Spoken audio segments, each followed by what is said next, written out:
A articulação das vogais é definida pela posição da língua dentro da boca, e a cartilha de vogais do Alfabeto Fonético Internacional representa essas diferentes posições da língua. A cartilha apresenta 7 diferentes escalas de altura que a vogal pode ter e 5 diferentes escalas de posteridade. Além disso, as vogais costumam aparecer em pares de uma arredondada e uma não arredondada, que são escritas lado a lado. Veja mais detalhes disso tudo no meu vídeo sobre vogais, onde também apresento a pronúncia de todas essas vogais com símbolos próprios. No entanto, como a gente pode ver, nem todas as combinações de altura e posteridade possuem símbolos específicos, e diversas línguas possuem vogais nesses espaços sem símbolos próprios. Se queremos representar de forma exata onde essas vogais são pronunciadas, precisamos recorrer a símbolos de articulação relativa. A articulação relativa pode ser definida como a descrição de uma maneira ao local de articulação de um som em relação a um ponto de referência. Isso significa que, a partir de um fone de referência, dos que possuem símbolos próprios no Alfabeto Fonético Internacional, a gente pode descrever outro som com base em como ele se relaciona com esse que tem um símbolo próprio. Ou seja, nós calibramos a posição do fone, digamos assim. Isso pode ocorrer tanto em vogais quanto em consoantes. Existem diversos símbolos para calibrar um fone dessa forma. Um símbolo que se assemelha a um pequeno T invertido embaixo de um fone indica que ele é elevado, ou seja, pronunciado mais alto dentro da boca do que o som de referência. Agora, se o símbolo estiver virado para baixo, indica que o fone é descendido, ou seja, pronunciado mais baixo dentro da boca do que o som de referência. Imagine que a linha horizontal representa o plano onde o som de referência é pronunciado. Se você puxa um tracinho para cima, o som é pronunciado mais para cima, mais fechado. Se o tracinho é para baixo, o som é pronunciado mais para baixo, mais aberto. Se você puser um pequeno símbolo de mais embaixo do fone, isso significa que ele é avançado, ou seja, pronunciado mais para frente dentro da boca. E se você puser um pequeno símbolo de menos embaixo do fone, ele é retraído, ou seja, pronunciado mais para trás dentro da boca. Se você puser um trema em cima da vogal, ela vai ser pronunciada mais central que a vogal de referência. Esse símbolo é usado só com vogais e não é tão comum fora de alguns casos específicos, como a gente já vai ver. E se você colocar um pequeno X em cima da vogal, sua pronúncia é médio centralizada, ou seja, ela é puxada tanto para a posição central em relação à posteridade, quanto à posição média em relação à altura. Ela tende em direção a um schwa, o som neutro de Esse símbolo também é usado só com vogais. Um semicírculo aberto para a esquerda indica que o som é pronunciado com os lábios mais arredondados que de costume. Já um semicírculo aberto para a direita indica que o som é pronunciado menos arredondado que de costume. Vamos ver exemplos da aplicação disso.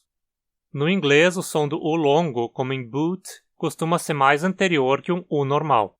Em vez de ser uma vogal posterior fechada arredondada, U, ele é uma vogal quase posterior fechada arredondada, Então, podemos descrevê-lo colocando o símbolo de avançado embaixo da vogal posterior fechada arredondada.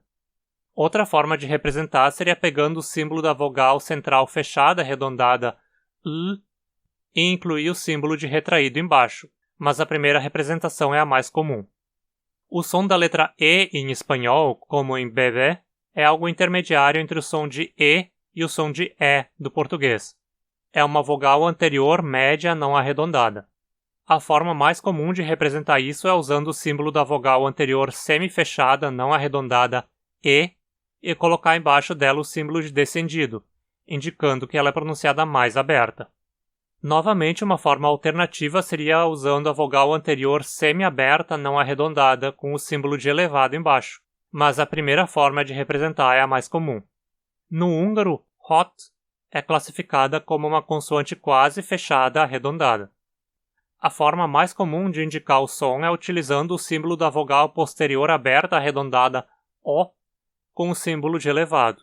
Mas uma forma alternativa seria usar a vogal posterior semi-aberta arredondada O com o símbolo de descendido.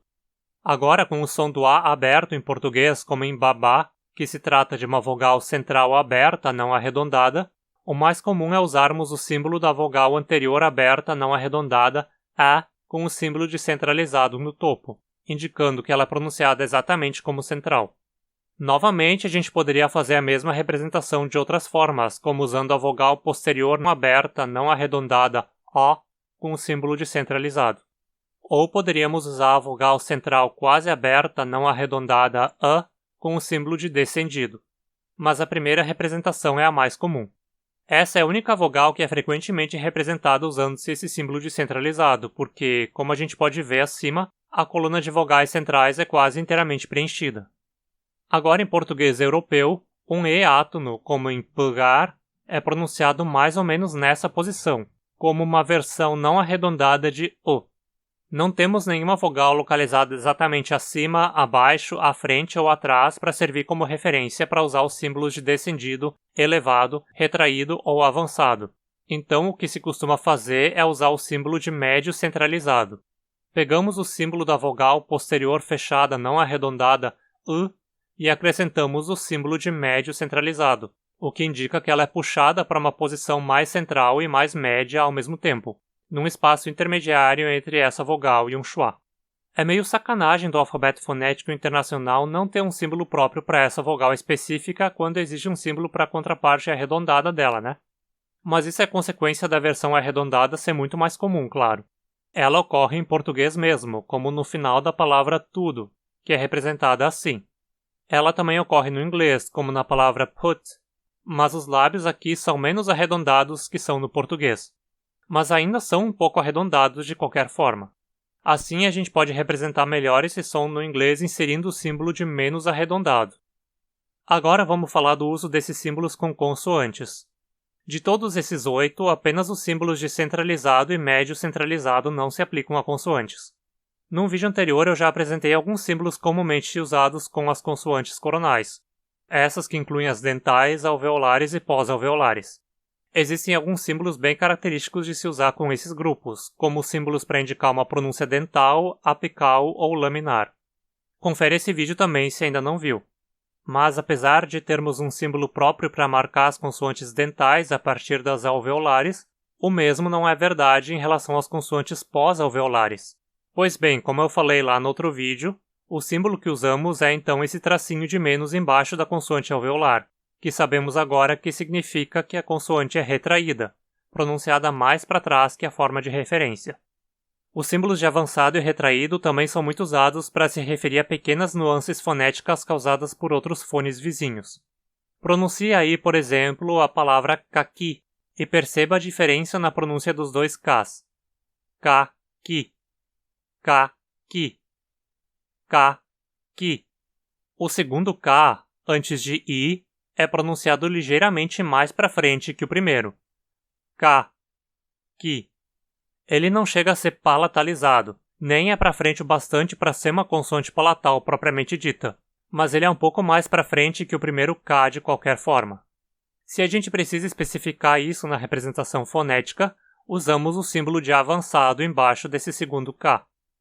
Vimos antes a palavra bebê do espanhol como exemplo do uso do símbolo de descendido sob a vogal anterior semifechada não arredondada para indicar sua pronúncia como uma vogal anterior média não arredondada.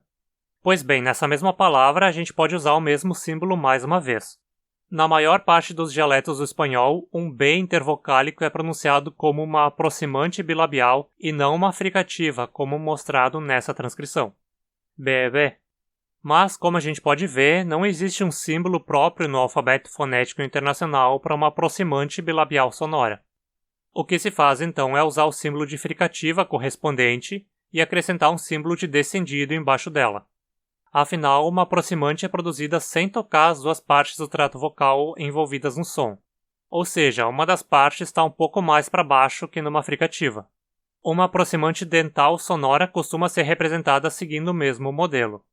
Aqui a gente vê uma forma alternativa de representá-la, que é usando a aproximante alveolar com o símbolo de dental embaixo, como eu mostrei lá no vídeo sobre refinamento de consoantes coronais.